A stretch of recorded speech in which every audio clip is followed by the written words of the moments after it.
जिस जगह आज हमारा सोलर सिस्टम है, वह करोड़ों साल पहले विभिन्न प्रकार की गैस और धूल के बादल हुआ करते थे, और इन बदलों से दूर एक तारा हुआ करता था।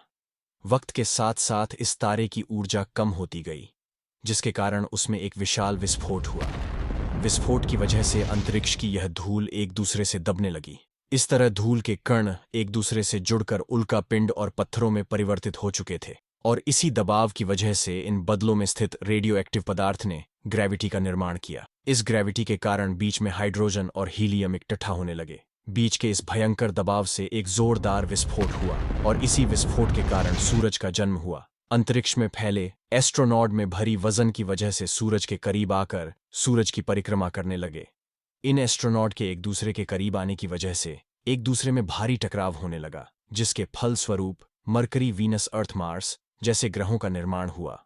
वैज्ञानिक के अनुसार अर्थ और मार्स के बीच एक थिया नाम का एक ग्रह हुआ करता था। इस समय अर्थ और थिया पर उल्कापिंडों की बारिश हो रही थी, जिसकी वजह से थिया नाम का यह ग्रह पृथ्वी से जाकर टकरा गया।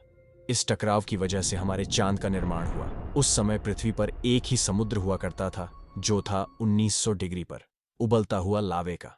वो सब चीजें जिसे आप आज अलग अलग नाम से जानते हैं, वहां केवल लावा बहता था। वक्त के साथ साथ पृथ्वी धीरे धीरे ठंडी हो रही थी, जिसके कारण पृथ्वी के भारी तत्व जैसे धातु, रेडियो एक्टिव पदार्थ पृथ्वी के केंद्र में एकत्रित होने लगे। लाखों सालों तक पृथ्वी पर उल्कापिंडों की बरसात होती रही, और इन उल्कापिंडों में जमा था नमक, मिनरल्स, पानी, खनिक, और धीरे धीरे पानी की ऊपरी सतह पानी से ढकने लगी। यही वो वक्त था जब गहरे पानी के अंदर सूक्ष्म जीवों का जन्म हुआ।